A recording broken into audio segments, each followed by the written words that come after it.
Hey everyone, how's it going? For this video, I want to do a 10-part series on what I consider the most important things to look for and or ask during your hair transplant consultation. In my opinion, the consultation is probably the most important part preoperative to ensure that you will have a successful procedure that will give you a natural result, as well as accomplish your particular hair restoration goals. There are many different types of hair transplant procedures that are done. There are many different doctors who specialize in different things. So this isn't a one-size-fits-all type of surgery. There are things that you need to consider when looking for a hair transplant. So in no particular order, I want to talk about the top 10 things that I recommend you look into. So without further ado, let's go to number one.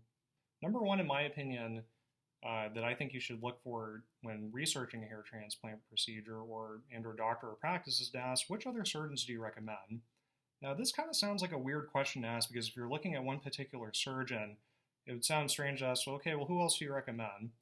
In the hair transplant industry, it seems to me that there are a lot of practices out there that just kind of want to hoard business. They just want to make sales and get as much revenue as possible. And to me, that's, they have to make a living. You know, everyone has to make a living. They have to make money. But with this sort of thing, it's more so about patient education. It's more so about finding the best possible plan for a patient and not just closing a sale. So when I first started down this road in my follicular journey, one of the first people I talked to is my patient advisor, Steve Cook. And I've mentioned his name a few times, and I'll put his contact information in the video description. One of the first things I asked Steve was, which other surgeons do you recommend? And I was pretty surprised that he spouted off a list of other great surgeons out there that he recommended in the industry that do great work and also stand by helping the patient out.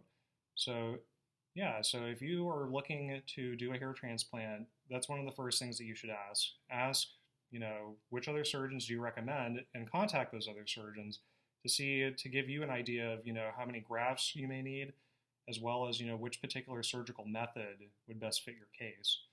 So let's move on to number two.